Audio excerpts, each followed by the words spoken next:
Hi, I'm Wendy Zukerman, and you're listening to Science Versus. And you know what's absolutely bonkers? I've been saying those words to you all for 10 years.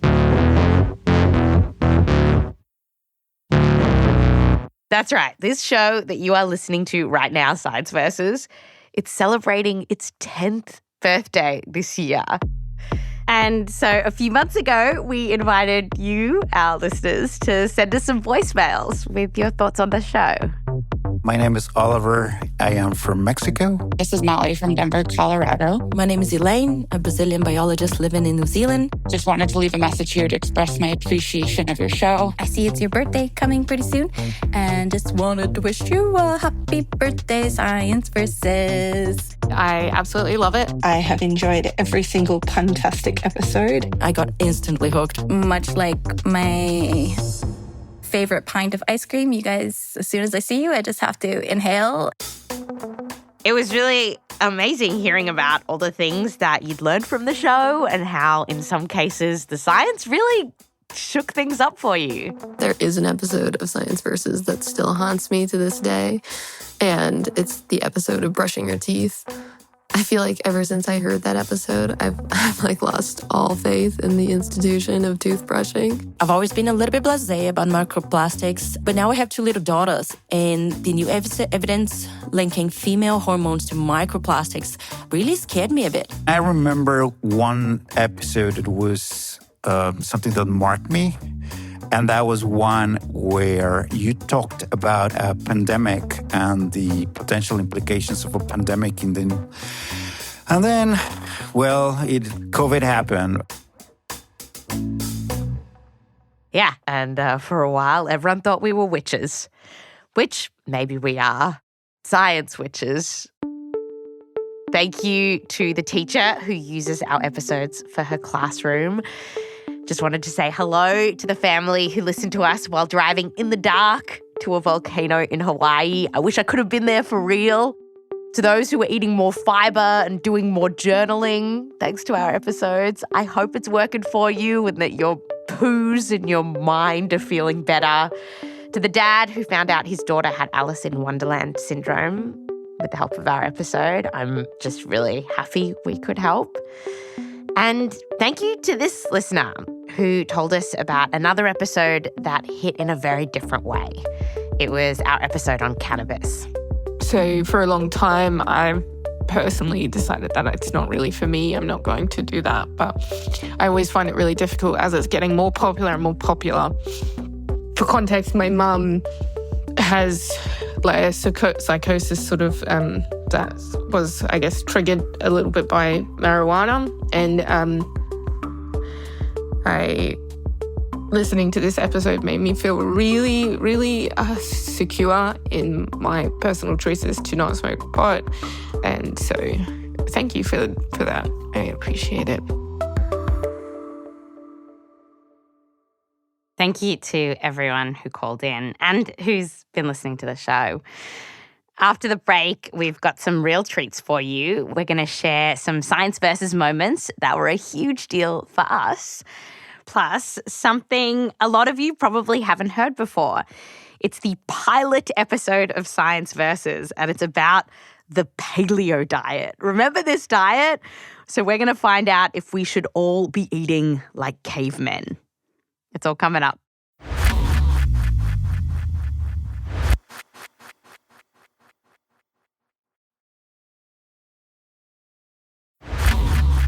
Welcome back. Today, we're taking a little trip down memory lane to talk about some of the highlights of the past decade of Science Versus. So since 2015, we've made around 250 episodes, diving deep on the science of all sorts of things, diseases, drugs, diets, plus some stuff that really freaked people out before basically falling off the radar, like 5G. Remember when people were afraid of that?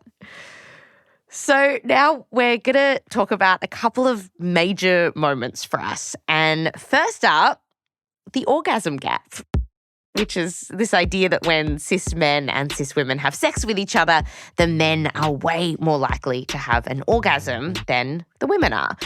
We did an episode on this way back in 2020 when the show was an unruly 5-year-old. It was a very fun episode, but we wanted to talk about it today because this was the first time that Science Versus did our own research for the show. We saw that there really wasn't much science around the orgasm gap for folks who are queer or trans. And so we surveyed you guys, our listeners. More than 5,000 of you responded, which was totally amazing. And then we worked with sex researchers from Queen's University in Canada to analyse what we found. And just this year, the research got published in a peer-reviewed journal. Talk about a climax. Now we're going to play a little bit of that original Orgasm Gap episode. Enjoy. Okay, our first stop is to figure out what exactly is going on when we have an orgasm. And for that, we're starting with the biggest, most powerful, throbbing, veiny sex organ. The brain. The brain. This is Nan Wise. She was a clinician helping people with their sex lives for decades. But there was something missing in her understanding of sex. And so? And went back to grad school to become a neuroscientist when I turned 50. When Nan finished grad school, she set up one of the only studies we have looking at what's going on in the brain during an orgasm. Because she wanted to see what's firing when we're all fired up. First up, Nan got 14 women who said they were up for having an orgasm while in an MRI. But right away, Nan hit this big problem. The number one enemy in brain studies is movement. To get a clean scan in an MRI, your head needs to be perfectly still, which is a bit tough when you're having a wank. So, Nan had to invent something that the women would wear on their heads to keep it still. And after a couple of years of trial and error, she settled on the design. With what we called the Hannibal Lecter happy helmet. The Hannibal! And it really was a scary-looking contraction. Nan used plastic that molded to the shape of each subject's head and then cut out the eye and nose holes. It kind of looks like having your head wrapped in white construction fencing, or like your Kanye on the Yeezus tour. So imagine, you're lying in this MRI, head all cased up, and inside an MRI... It's loud, loud, loud. It kind of sounds like... Boom, boom, boom, boom, boom, boom, boom, boom, boom, boom, boom, boom, boom. So they put in earplugs. And now, it's orgasm time. The women in the study are lying down with their head in the MRI and the lower half of their body is out of the scanner.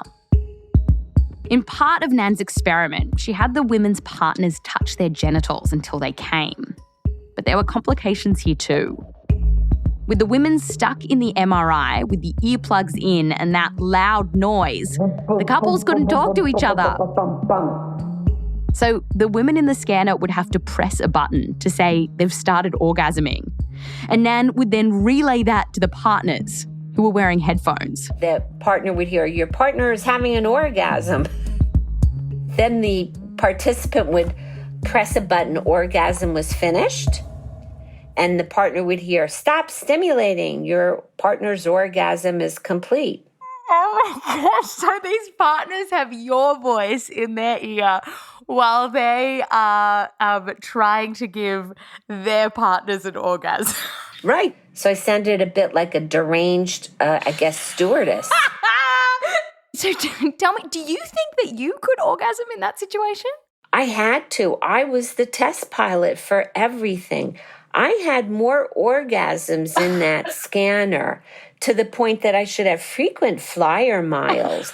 And I actually had a very funny incident when I was in the scanner using a purple dildo, and it slipped out of my hands and it went flying.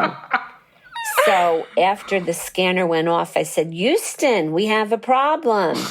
The dildo went into orbit.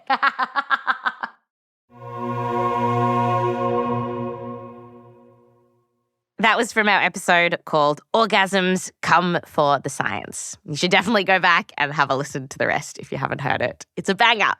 And you can find our new scientific paper in the journal psychology and sexuality. We'll link to it in the citations, of course. But now we're going to shift to something that's not nearly as sexy, though it still gets our knickers in a twist. Vaccines. So back in 2017, we first looked into the science of whether vaccines, and in particular the measles, mumps and rubella vaccine, or MMR, causes autism. And it's something that I didn't think we'd still be talking about almost 10 years later.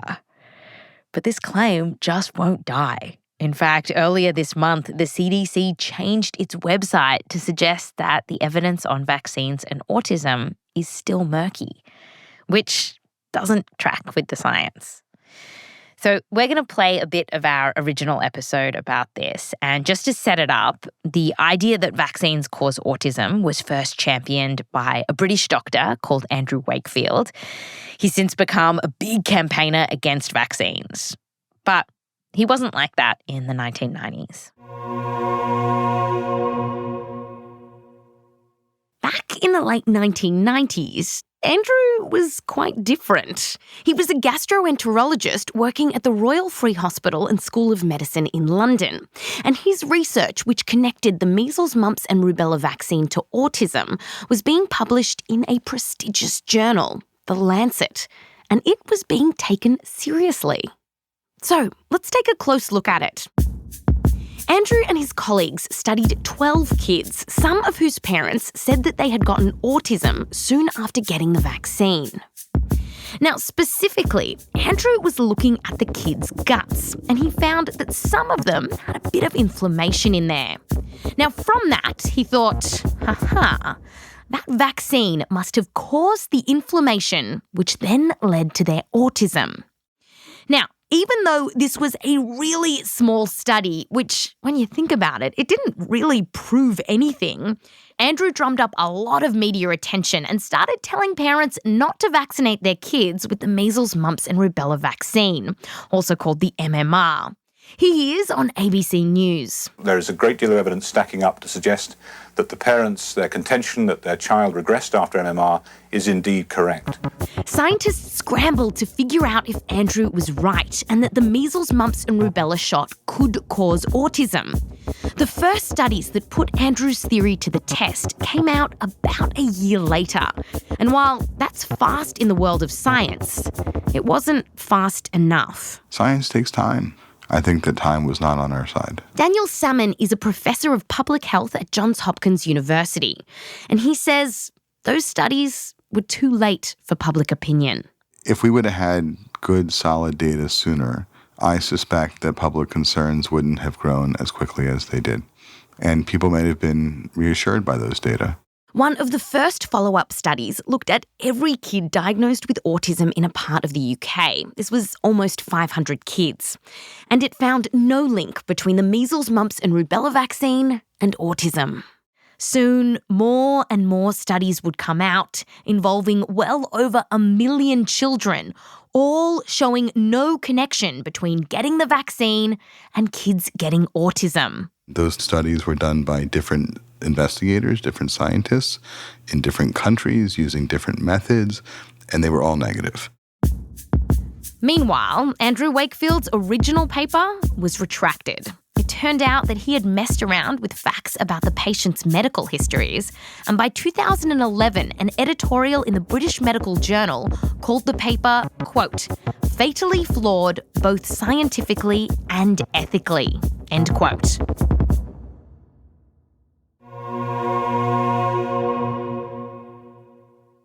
That was from our 2017 episode, Vaccines, Are They Safe?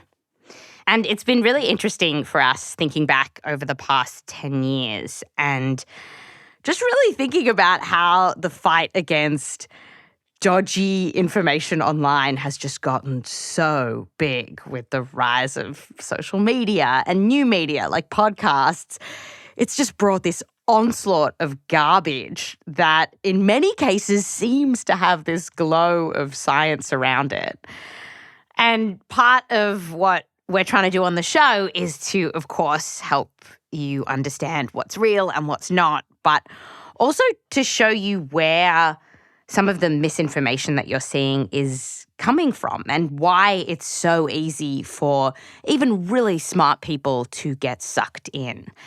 And as we were looking back on all of our episodes, one stood out as being a really clear example of that. It's our episode on Ivermectin, which is this drug that's been used for a long time to treat stuff like parasitic worms and scabies. But some doctors got really excited that it could also help folks with COVID. And one of those doctors was Dr. Pierre Kory. He became a big believer in ivermectin, talked it up in places like the US Senate and on Joe Rogan's podcast. But it turned out that lots of this hype was based on early studies, some of which ended up being a bit dodgy, possibly even fraudulent. And when we got better studies later on with thousands of people, we found out that ivermectin did not work for COVID. But when I talked about all of this with Dr. Pierre Kory for our episode, he just couldn't believe that newer science telling us ivermectin didn't work.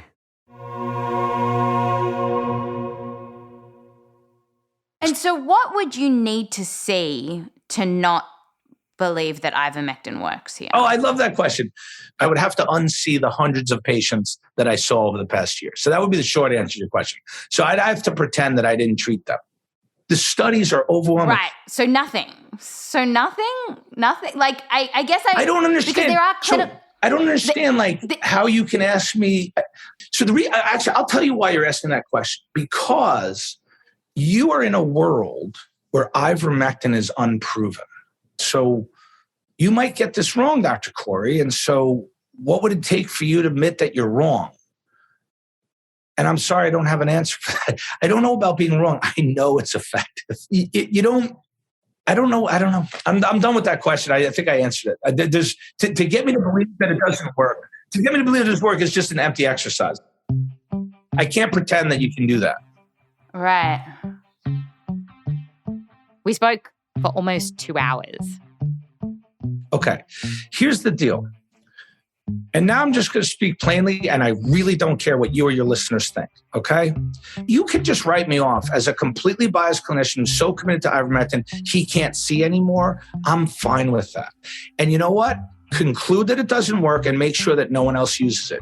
That's exactly what they want to have happen. This is a war on repurposed drugs. But what if it's not? What if it's not? Like, what if you remove the conspiracy? I won't do it anymore. So, Wendy, can I just say that this is where probably our conversation will end, because I can no longer pretend that's the case. And there's no way you can ask me to do that. And let's just leave it as this subject should be undetermined. So Dr. Kory thinks everything's a conspiracy, and he's refusing to look at high quality data that shows it doesn't work. So either I've lost my mind as a conspiracy theorist, or you're a victim of propaganda. There's the only two conclusions. And it's my opinion that you're an unfortunate victim of relentless propaganda, as well as the doctors you talk to. And what's my opinion? That I'm someone who's lost in conspiracy theory, and that's fine. You're thinking that this is all a mass delusion, that everyone's a little enthusiastic and they decided to study it, and their biases led to some false conclusion that it worked. And that's a really cute story, but it's just not true. After chatting with Pierre Kory, me and the Science Versus team actually looked at all of this again to see, did we miss something? Had we been taken for a ride? And what's clear is that ivermectin is not a blockbuster drug for COVID. Whatever is going on with ivermectin, it's not saving bucket loads of really sick people. If it was, we'd see it clearly in the data, and we don't. And there are more trials coming along, so we'll wait and see what they say. But for now, the best data we have tells us that ivermectin really isn't doing much here. And the thing is, I don't need a conspiracy theory to explain any of this, because I've heard this story before many times, that science gets excited about a drug, there's a flurry of research, and what comes out is that we realize Nah, it doesn't work. Grab a beer with anyone studying cancer or Alzheimer's, and they'll tell you a story like that. In fact, it's kind of the story I've come to expect. That is Science Versus.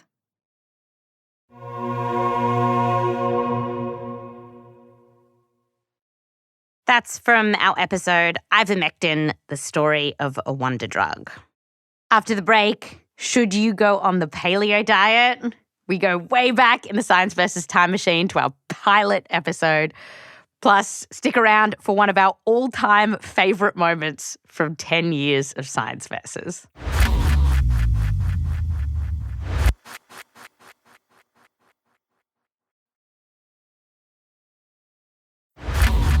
Welcome back. Here's to the 10th anniversary of Science Versus. Thank you so much for listening. I know I've said that a few times in this episode, but I really do appreciate it. So on this show over the years, we've covered a lot of diets, from keto to veganism to fasting, fears around ultra-processed foods and seed oils.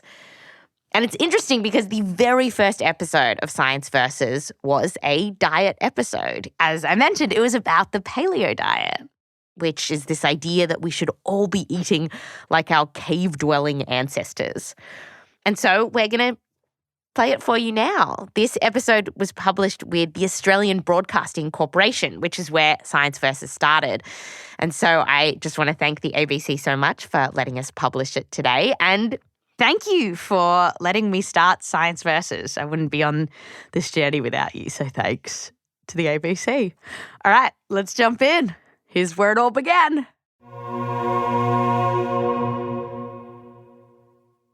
Welcome to Science Versus, the show where we pit fact against fad. I'm Wendy Zukerman, and today we're dissecting the paleo diet. Researchers have been celebrating a breakthrough, a eureka discovery. Significant breakthrough.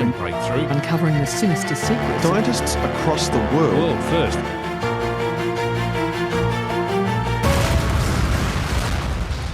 This is the idea that if you eat like our ancestors did in Paleolithic times, you can lose weight, stave off illness, and live at the peak of health. Now, followers say they are shedding drastic amounts of weight and are warding off debilitating diseases. The caveman diet is the most Googled diet on the planet. We need to eat the way nature intended us to eat. The paleo diet is described by some as a fad, a marketing ploy, and it's offering a different paradigm from what is considered the norm. So it's going to get shot down a little bit. Amidst the cave madness, we're about to find out if this diet is healthy and whether we should all be on it.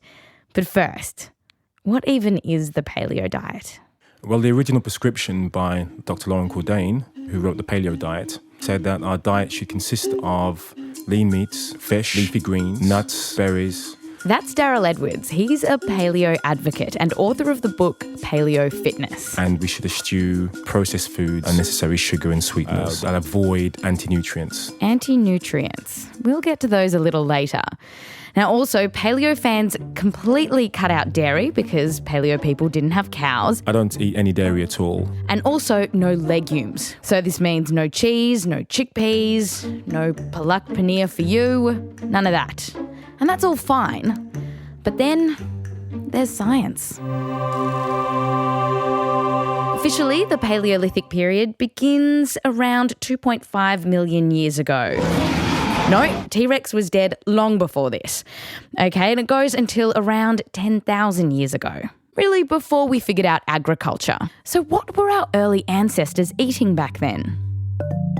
So I would assume they would have eaten quite a lot of plant foods, probably fruits, seeds. They turned increasingly to animal source foods. This is Catherine Milton. She's a professor at the University of California in Berkeley. And when it comes to knowing what our ancestors ate, she's one of the best in the business. So I went to Brazil, and over about 15-year period, I was able to work with 7 different indigenous groups in the Brazilian Amazon who had been very little contacted by outsiders. She's also studied non-human primates to get an idea about what our monkey cousins were eating. So, what does our primatologist think of the paleo diet? Well, the thing is, I honestly don't know what people mean when they talk about the paleo diet because there were hundreds of different paleo diets. Because people were eating what was around them. So if you lived near the ocean, you'd be eating lots of fish. If you lived in the Andes Mountains, you might have been eating cashews. And this means that when people say they're going paleo, they're not eating a diet that resembles what one person living in Paleolithic times would have eaten. They're getting their apples maybe from the Middle East, their avocados from Mexico, barramundi from Northern Australia. I mean, this is a travelling caveman. But the thing you have to understand is that if someone is a hunter-gatherer, which is what our ostensibly paleo ancestors were, that means they are eating only wild plant foods and wild animal foods. So it would be, I would think, extremely difficult for anyone, with a normal job or anything in the United States to fancy that they were eating anything remotely similar to a, quote, any of the, quote, Paleolithic diets. But when I put this to Daryl Edwards, our paleo advocate, he actually had a pretty convincing answer, I thought. Did they eat broccoli 50,000 years ago? Probably not. It was probably a wild variant of the modern-day broccoli plant, but we do know the classification that will mimic the paleo lifestyle. But Catherine is quite adamant that any food you get today is so far removed from what cave people would have been eating that you should really just forget this idea that you're eating paleo at all. She even says, the paleo diet just seemed to me to be very counter our primate heritage, very counter our digestive physiology, and unlikely to provide us with much other than the fact that staying away from processed materials is probably a very good idea. Plus, the paleo diet excludes potatoes. No, you laugh? Well, I just laugh because of the enormous amounts of potatoes that are consumed in the Andes and Highland New Guinea and so on. I mean, they would be quite shocked if they knew they couldn't have the yam or the sweet potato or the solanaceous potato. Other things that are no-nos, grains are another one. Well, well, you know what they say, take away the grains and 80% of the world's population will be gone within a few weeks. So, it's kind of ludicrous, really. Conclusion. This so-called paleo diet is not Paleolithic. And you know what? Even Daryl Edwards, who wrote the book Paleo Fitness, acknowledges this. Paleolithic, or the paleo, is just a label that best describes what we're aiming for. But we don't have to go that far back. We can go back just a few generations and realize that some of the foods that have been very recently introduced to us, I mean, even in the last 20, 30 years, there have been a lot of foods and a lot of artificial sweeteners and preservatives and the like that we have no idea what or we do have a great idea as to what they're doing to our health today. So just going back a few generations, in my opinion, would be good enough for most people. I'm not sure that you can sneak out of this so easily, though, because the thrust behind this paleo diet argues that humans take tens of thousands of years to evolve so that they can eat certain foods. And if it's okay to just go back a few generations, then that's a different philosophy, isn't it? Which takes us to our next question. Is this so-called paleo diet even healthy? Because while the elimination of some processed foods is a good thing, there are other foods that are excluded from this diet. Like dairy. It's a no-no because 2 million years ago, we hadn't domesticated cows yet.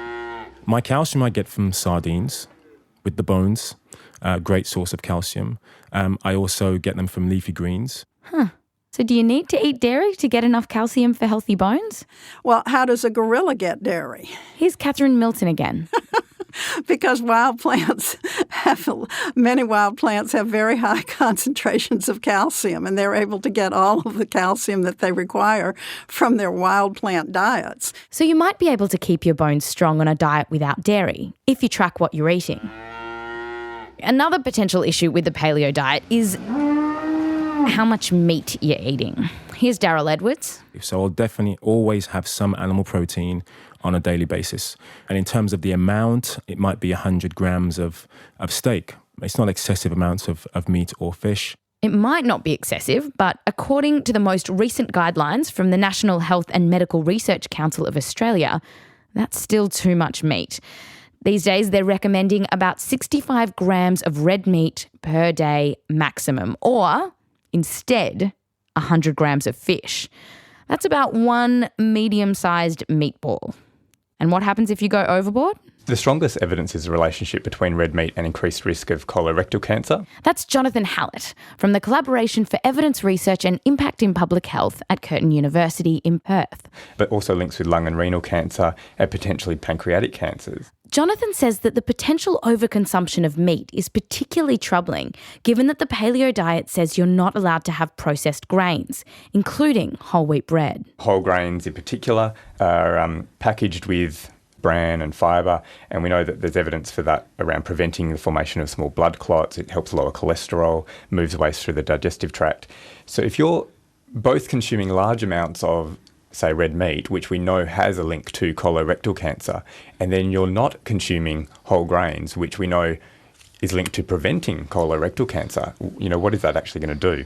Well, apparently increase your risk of colorectal cancer. Our final question on the paleo diet is about these so-called anti-nutrients. Now, these are often found in plants as a defence against predators. And according to Darryl, avoid anti-nutrients where possible. And this is why you shouldn't eat potatoes, legumes and wheat, because they're chock full of these anti-nutrients. He says that in the worst case, it can kill you, but more likely, you might incur some slight sickness, or you may suffer illness over a longer period of time. But there's no human studies that have demonstrated that well, and the founder of the paleo movement, Dr. Lauren Cordain, even admits that on his website. Plus, anti-nutrients aren't necessarily anti your health. Dora Marinova, who's a professor at Curtin University in Perth and works with Jonathan Hallett, told me via email that, quote, in the scientific literature, there have been calls for more than a decade to stop the use of the term anti-nutrients or change it because of the benefits these substances have. The term is misleading. End quote. So some of these anti-nutrients, for example, have been found to have antioxidant and anti-cancer qualities. Even in the paleo-loving world, this issue legumes large. Chris Kresser, who's the author of Your Personal Paleo Code, for example, reckons it's okay to eat legumes. Okay, so when it comes to science versus the paleo diet, does it stack up? Well, although the diet isn't paleo and it's littered with these frustrating pseudoscience-y words or science words used badly, it's understandable that people are moving towards these sorts of diets, particularly when conventional medicine isn't giving them satisfying responses. So take our paleo advocate Darryl Edwards, for example. Now, he found the paleo way of life because he was in really bad shape. He'd pretty much eaten chocolate bars and microwave spaghetti for a decade and then just found he was in really poor health. So I was at elevated risk of heart disease. I was pre-diabetic. And the doctor's remedy for that was for me to undergo a medication program, which is going to be for the rest of my life. So instead of going on the meds, he searched for a different lifestyle and found the paleo diet. And now he says he's very healthy and no longer pre-diabetic. But based on the science, he probably didn't need to go paleo. So the message for today? Don't say you're on the paleo diet. Sure, reduce your consumption of processed foods and excess sugars. But when it comes to science versus paleo, it's science 1, paleo diet 0.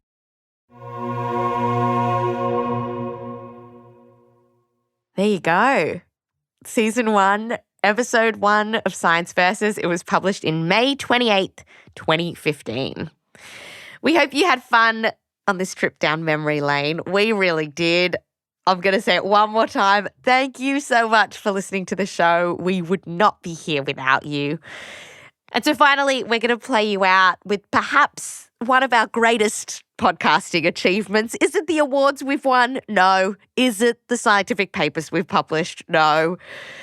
It's from an episode we made several years back on sharks. And in this episode, we talked about how sharks have gotten a lot of bad press and they really need a glow up.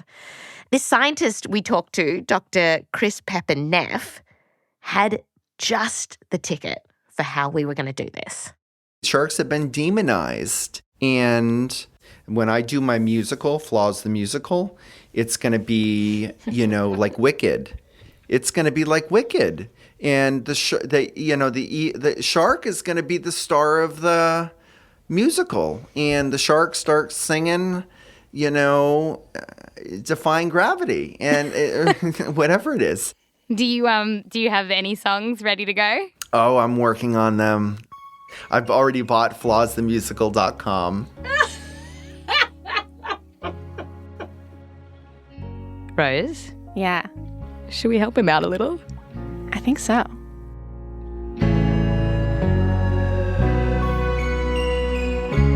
I know you people are scared of me, but I'm not the one to blame. You saw Jaws as a child, and now you think I'm lame. But I need to eat sometimes, and even if you're on the beach, I'll choose a seal for food, roll back my eyes and breathe. Or I might try to bite a manatee, but human flesh, it's just not my cup of tea, so I won't pull you down. Sharky, I find that hard to believe. Dolphinda, haven't you been listening to anything? You really don't want to eat humans? No, I just want to bite a manatee, or maybe a seal. But human flesh, it's really just not what I'm into, so I won't pull you down. That's Science versus Sharks. All right, so we're back to our... Indeed. If you ever want to get in touch, we love hearing from you. We are on Instagram, science_VS. I'm on TikTok at Wendy Zukerman. You can also email us. There's details in the show notes.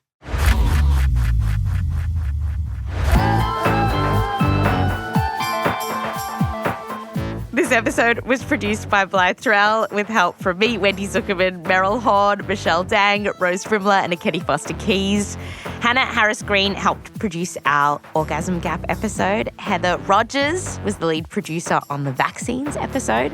We're edited by Blythe Terrell, mix and sound design by Bumi Hidaka, music written by Bumi Hidaka, Peter Leonard, Emma Munger, Wylie, and Bobby Lord. Thank you so much to all of the folks who have helped make Science Versus over the years, including Caitlin Kenney, Alex Blumberg, Matt Lieber, Kaitlyn Sawrey, Angela Stengel, Ben Watts, Nick DelRose, Diane Wu, Austin Mitchell, Annie Rose Strasser, Martin Peralta, Heather Rogers, Shruti Ravindran, Joel Werner, Sinduja Srinivasan, Odelia Rubin, Disha Bhagat, Ari Natavich, Courtney Gilbert, Rose Reed, Taylor White, Rasha Aridi, Romila Karnick, Lexi Krupp, Emma Munger, Peter Leonard, Catherine Anderson, Sam Baer, Bumi Hidaka, Lauren Silverman, Lily Kim, and so many more.